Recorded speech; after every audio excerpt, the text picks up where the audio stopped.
د ملیریې د علاج لپاره په چین کې یوه زنانه راوچته شوله. دا یوه د دې زنانه نوم دی 2UU.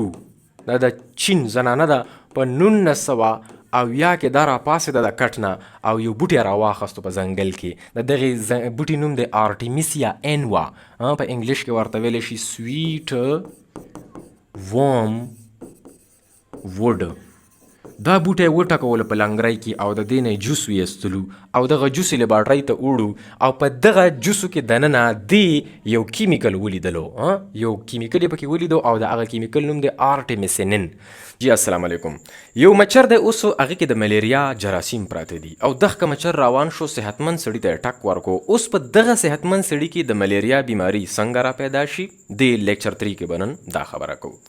دا مچر دی دغه صحتمند سړي باندې کېناستلو ټاکې ورکو. تاسو ته ما پرون ویلي دي چې ټک کې به تا ته د مچر نه وینه نه درځي، لاړې به درځي، وینه نه در اچوي. نو په لاړو کې د دې مچر په لاړو کې د ملیریا جراثیم پراته دي او دغو جراثیمو ته ویلی شي sporozoites. په کوم شکل کې پراته دي؟ په sporozoid شکل کې پراته دي. دغه sporozoid اوس په دې سړي کې روان شو. که په دې لاس باندې ټک ورکړی دی نو په دې ځای کې sporozoid ورننوتو لاړو د وجې او دغه sporozoid رګ ته ورسېدل او وینې ته شامل شو او وینه کې روان شو. اوس دا sporozoid په وینه کې څه کوي؟ دا به چېرته رسي؟ دا به رسي د دې مریض چېرته په دې ځای کې روان شو. دا په دې رګ کې دغه sporozoids روان دي. دا چې کوم هیلتي سړی دی نو دا sporozoids اوس چېرته ځان را رسوي؟ دې ځای ته ځان رسوي. دا څه شی دی؟ دا ینه ده. ولې دلته کې ځان رسوي؟ ځکه چې په دې sporozoid د پاسه څه داسې پروټینز لګېدلي دي، دروازې لګېدلي دي چې هغه صرف ینه پیژني، د ینې سیلونه پیژني، خلیې پیژني او دغه ته ویلی شي سرکم sporozoid proteins. دا داسې پروټین دي چې د دې بل چا سره څه کار نشته ده، د ینې سره یې کار ده. نو دا ټول جراثیم د ینې په تلاش کې ګرځي چې په انسان کې ینه کوم ځای کې ده، شبه یخته شي په منډه راخوشي ینې ته او دغه جراثیم ستا ورسېدو چېرته؟ ینې ته ورسېدو. ینې ته چې کله ورداخل شي دا جراثیم ورننوتو ینې ته نو د ینې چې کومې خلیې دي هغې ته ویلی شي هیپاټوسایټ. دا خبره یاد ولرئ چې کله تاسو ته مچر ټک ډېر کو دا sporozoids یې در کې واچو نو ستا خو خپل ډیفنس سیسټم هم شته دی که نه؟ دا خو ډېر مضبوط ډیفنس سیسټم دی. نو هغوی ټول په باندې راخوشي شو چې دا څوک رالو چې زموږ جسم ته. هغوی پکې ډېر مړه کو خو څه ناڅه پکې بچ شو، ینې ته رالو. اوس د ینې خپل ډیفنس سیسټم دی. ګوره د خپله آرمي ده د ینې او هغې آرمي ته ویلی شي کپفر سیلز.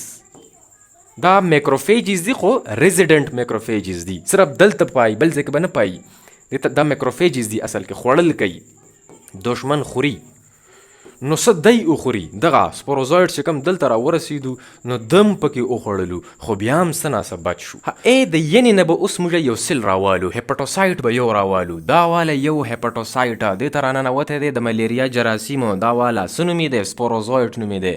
دا sporozoid به اوس شکل بدل کي. ینه خو چونکې ډېر مالداره سړی دی، ینه دی که خو ډېر مواد پروت دی نو دغه ځای دی خوښوي هم او د ده سره چې کوم ریسپټر لګېدلي دي دا ینې ته ځان رسوي. نو چې د دې sporozoid نه د دې شکل بدل شي او د دې نه څه شی جوړ شي؟ د دې نه بل څیز جوړ شي چې هغې ته شیزونټ ویلی شي او دې پروسس ته ویلی شي ایکزو ایریتروسیټک شیزوګوني. دا ته نه جوړ شو. هیڅ قسم ته مریض ته سره پته نشته چې په ما کې ملیریا روانه ده. هغه باندې نه تبه راځي، نه په باندې سړلي راځي، هیڅ شی نه، هیڅ نه پکې کمزوري وي، نه درد وي په جسم کې. سیسټم یې ښه کلاري ده، دې ته سایلنټ فیز ویلی شي. دا شیزونټ چې کله جوړ شو دا اوس په مخ باندې دی کې دننه نیوکلیس ډیوایډ کیږي په مخه او دغه شیزونټ اخیری کې داسې یو مرحله راشي چې دا ټول ایریتروسایټ وشلی د دې نه بهر راووځي. د ینې دا سیل یې وشلولو بهر راووتو او چې کله دی بهر راووتو نو اوس د شیزونټ بدل شو، د دې شکل بیا بدل شو او اوس ورته ویلی شي څه شی؟ میروزوایټ ورته اوس ویلی شي او ټول میروزوایټ اوس راووتو. دا او دوی ټول یو بل ته چیغې وایي لکه RBC ګورئ، RBC ګورئ، د سرې وینې خلیې ګورئ، د سرې وینې خلیې ګورئ. ټول ګرځي میروزوایټس اوس د سرې وینې خلیو پسې ګرځي، د ینې نه بهر راووته معامله. اوس سرې وینې ته راځئ، دلته ورته میروزوایټس اوس رالو ټول په رګونو کې خواره شو. میروزوایډ اوس د سرې وینې خلیې ته ورننوتو یو دلته ننوتو څه دلته ننوتو څه دلته ننوتو چې هر ځای ورته میلاو شو په رګ کې سره خولیا بس هغې ته ورننوتو ځکه چې په میروزوایډ د پاسه اوس داسې مالیکیولز لګېدلي دي چې هغه صرف سره خولیا پیژني بل څوک نه پیژني د ملیریا والا جراثیم اوس RBC ته ورننوتو چې څنګه دا RBC ته ورننوځي نو دا داسې په رنګ شکل اختیار کړي داسې د ګوتې غوندې شکل اختیار کړي دې ته رنګ سټیج ویلی شي او بیا د دې نه پس دا یو بل شکل جوړ کړي داسې او دې سټیج ته ویلی شي څه شی ټروفوزوایډ د میروزوایډ نه څه شی شو ټروفوزوایډ شو او دا ټول ټروفوزوایډ اوس یو بل ته چغې وایي چې لکه خوراک پیدا کوي خوراک پیدا کړي موږ خو په سرې خلیو ته راننوتو یو خوراکه چېرته ده خوراکو پسې بیا دی چېرته کې روان شي هیموګلوبین ته روان شي دا یو هیموګلوبین دا بل دې ته ویلی شي هیموګلوبین سرې خلیې کې نور اسم نشته صرف دا شی دی پکې غټ او دا څومره دي د 28 کروړو نه والا 13 کروړه هیموګلوبین دي په یوې سرې خلیې کې په دې باندې اړم شي نو په دې یو هیموګلوبین کې 4 هیم ګروپ دي او 4 پکې ګلوبین زنځیرونه دي نو دا دغه زنځیرونه اخوري ځکه چې دا خو پروټینز دي د امینو اسیډز نه جوړ دي خو دا هیم چې کوم دی دا پریدي دا پارټ پریدي او دا اخوري نو چې کله دا خوړل شروع کی صرف دا هیم جمع کیږي په مخه دا ټوله سره خولیا د هیم نه ډکه شوه او دا جراثیمو ته هم هیم ورننوتی دی ځکه چې ګلوبین خو ته هغوی خوړلی دی نو دا هیم چې کوم دی دا زهریله دی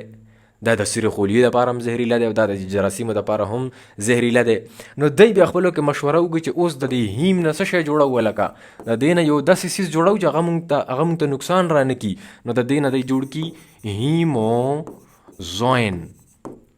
هیموزوین ته نه جوړ کو دی په خېټه کې پروت دی جراثیمو او دا جراثیم نه مړ کېږي دا په مخه تقسیمیږي مریض یا ټیک ټاک دی مریض ته یې پته نه لګي خو اوس به په باندې مسله راځي مریض ته چې څنګه دا سره خولیا راډکه شي ځئ چې لکه وزو بار وشلوئ دا سره خولیا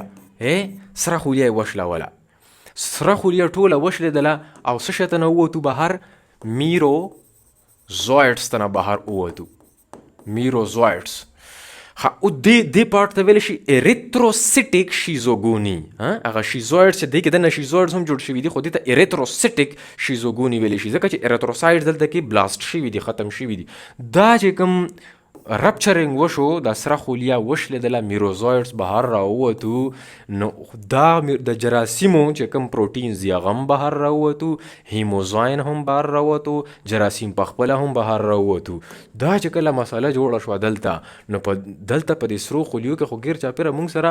وایټ بلډ سیلز هم ګرځي که نه زمونږ فوج هم ګرځي که نه هغوی چې وکړو لکه دا څوک د اعلان وشو چې راشئ خدای مو بخښه پردي پروټینز راغلي دي فورن پروټینز د بل چا پروټینز راغلي دي راشئ دا پروټینز د وایټ بلډ سیلز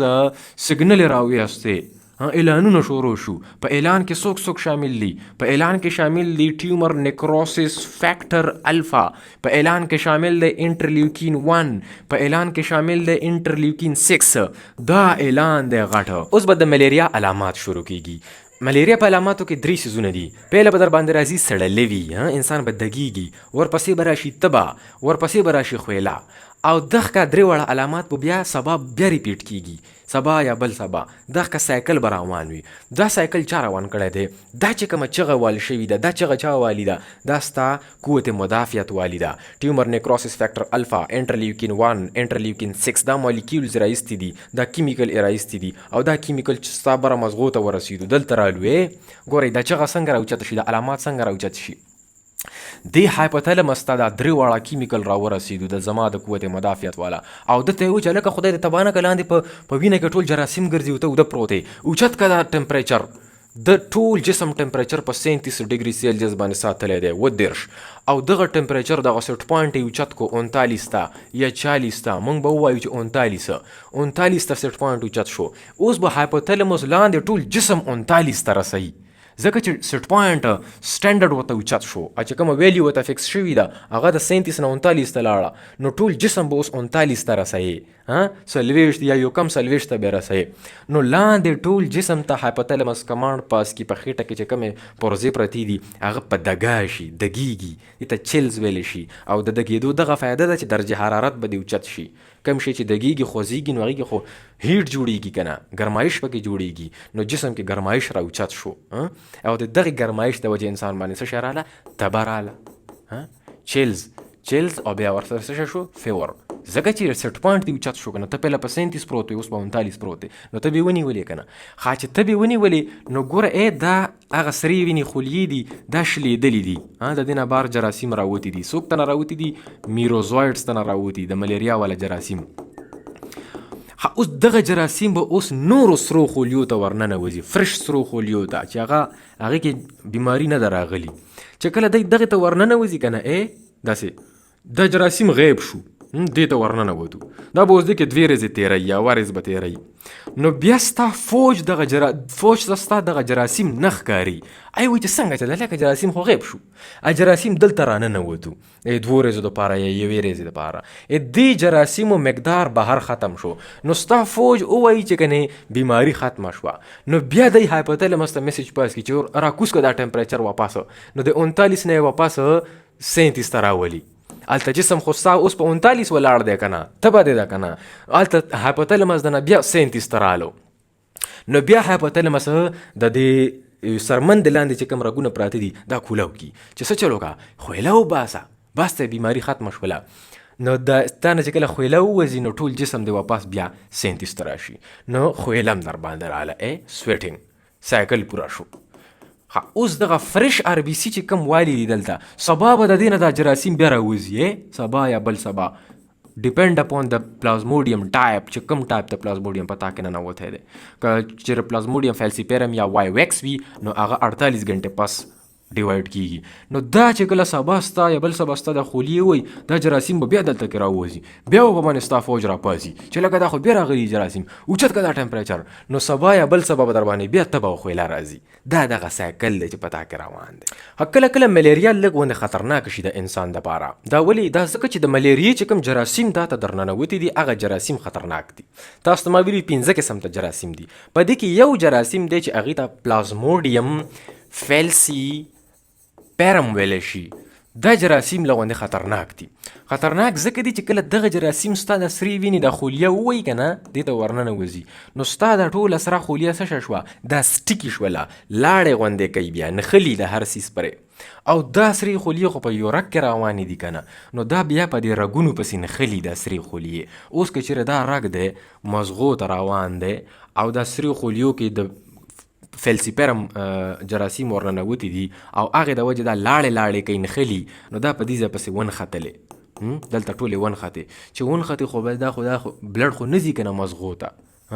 بلډ فلو ډسټرب شوله اکسیجن ډیمانډ خراب شو نو دلته چې کوم مازغه پراته دي هغې چې کومه سپلایي دغه ودرېدله ځکه چې وینه پکې هلته ودرېده یا وینه کمه راځي ځکه چې وینې خولیې نښتې دي په دې رګ کې نو دغې ته ویلی شي خطرناکه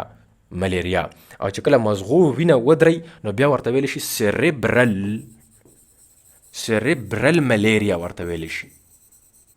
او د هغې د وجې دغه انسان ته څه شی کېږي دا لغونې مسلې پکې راشي لکه کوما ته هم تللی شي داسې سیزرس په باندې جټکې مټکې دغه مسلې راتللی شي دا مسلې پکې راځي اورګن فیلیر پکې کېدلی شي چې ته یو عضوی مکمل فیل شي ځکه چې دی رګونه بندوي دغه سرې خولیې خپله رګونه بندوي ځکه چې دا سټیکي شوي دي د فیلسیپیرم د وجې د ملیریې خو مختلف علاجونه دي دا به دې ته کتل کېږي چې ستا ته کم قسم ته جراثیم در ننوتی دی د ملیریې تاسو ته ما ویلي دي 15 قسم ته جراثیم دي خو په تاریخ کې که مونږ شاته وګورو د ملیریې د علاج دپاره په چین کې یوه زنانه راوچته شوله دا یوه د دې زنانه نوم دی 2UU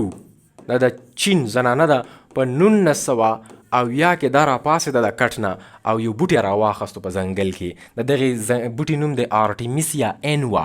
په انګلیش کې ورته ویلی شي سویټ ورم ووډ دا بوټی یې وټکولو په لنګرۍ کې او د دې نه یې جوس ویستلو او دغه جوس یې لیبارټرۍ ته وړو او په دغه جوسو کې دننه دې یو کیمیکل ولیدلو یو کیمیکل یې پکې ولیدو او د هغه کیمیکل نوم دی آرټیمیسینین دغه آرټیمیسینین یې بیا په مریضانو باندې اچولی دی او خلک ورسره ښه شوي دي نو د دې زنانه نه بیا خلک ډېر زیات خوشحال شوي دي ډېر لوی لوی تحقیقونه پکې شوي دي او بیا یې دې زنانه ته په 2015 کې نوبل پرایز هم ورکړی دی دې زنانه ته څه د وجې آرټمیسینین دا دې ډسکور کړی په دې بوټي کې پروت دی. اوس ریسرچرز او ډاکټرز د دې آرټمیسینین نه انسپایر شوي دي، متاثره شوي دي. نو آرټمیسینین کمبینیشن تھراپیز دي دا مختلف علاجونه دي چې اوس هم اسپتالونو کې کیږي. خو دا چې څومره هم دوايانې دي په دې کې دی دا سټرکچرز د دې دوايانو او دی طریقې کار دا د آرټمیسینین والا دی. دا هغه بوټی دی چې په دې دا هغه کیمیکل دی چې په دې بوټي کې پروت دی. آرټیمیتر، آرټیسونیټ، ډای هایډرو آرټمیسینین دا ټولې دوايانې د دې بوټي نه راوتې دي. دا یو بل بوټی دی، د دې نوم د سینچونا. د دغې آرټمیسینین نه پیله به خلکو دا بوټی استعمالولو. د دې کې یو کیمیکل پروت دی، هغې ته کوینون ویلی شي. دغه کوینون به په باندې اپلای کولو په خلکو باندې دغه به خوړل او بیا د دغه کوینون نه خلک متاثره شوي دي. ډاکټرز چې نن سبا چې کوم اوس ماډرن ډے ریسرچرز دي هغې ته نه متاثره شوي دي. نو دا دوايانې جوړې کړي دي، کلوروکوین، میفلوکوین، پرایماکوین. دا ټولې دا ډیرایویټیوز دي. اصل کې ډیرایویټیوز څه ته ویلی شي؟ په دې کوینون کې ګوتې متې ووه ته والا یو کوینون فار ایگزامپل په دې کې زه ګوتې وامه لکه دا شی ورسره ولګوه، یو بل کیمیکل ورسره ولګوه، ما ورسره دلته کې یو شی ولګولو، یا مې ورسره دلته یو څیز ولګو، یا مې ته نه دا ایریا کټ کړه، بل شی مې ورته چړاو کو، یعنې دې کې مې سټکه پکه وکړه، بس هغې نه مې دا شی جوړ کو، یا مې ته نه دا جوړ کو، یا مې دا جوړ کو. خو ستا چې کوم بیکګراونډ دی، چې کوم بنیاد دی هغه کوینون دی. نو دا سینچونا بوټي کې د دې بوټي په دې سټو کې چې دا کمې پوستکي جوړیږي، بارک ورته ویلی شي، نو د سینچونا بارک نه دی څه شی رایستی و؟ کوینون رایستی و چې د ملیریې دپاره استعمالیږي. دغه کوینون یا دغه آرټمیسینین کار څنګه کوي؟ دا ستا سره خولیه ده وختي چې کوم مونږ وویل، او دا پکې دغه جراثیم پروت دی، او دغه جراثیم ستا څه شی خوري؟ هیموګلوبین یې خوري. نو دغه هیموګلوبین سره چې دا کوم هیم پارټ دی، دا هیم، دغه هیم دی جراثیمو څه شي ته اړولی دی؟ هیموزوین ته اړولی دی که نه؟ هیموزوین دی ته نقصان نه ورکوي، خو هیم خالی که پروت وي دا دی ته نقصان ورکوي. نو دغه د بوټو والا دغه کیمیکل څه چل کوي؟ دا د سرې خولیې ته ننوځي او د دې هیموزوین نه واپس هیم جوړوي، د دې نه هیم جوړ کړي، یا د دې سره داسې عمل وکړي چې دلته فری ریډیکلز جوړ شي، فری ریډیکلز خطرناک مواد جوړ شي، او دغه خطرناک مواد لګیا شي په دغه جراثیمو حمله وکړي، او دا جراثیم ټول په دې سرې خولې کې دننه مړه کړي. دا د دغې بوټو کار دی. دا دغه بوټو نه دا ډسکوري شوي وه، او اوس ته نه مختلف قسم ته علاجونه راووتو. دا وه د ټولو ملیریې راتلل، ماسکیټو ته ننوتل، مچر ته ننوتل، بیا د هغې نه پس د انسان جسم ته ننوتل، او دا ټوله کاروایي کول. انشاءالله راځو به د یو بل ټاپک سره ګورو. بسن ابراهیم افیشل یوټیوب چینل. تھینک یو ویری مچ.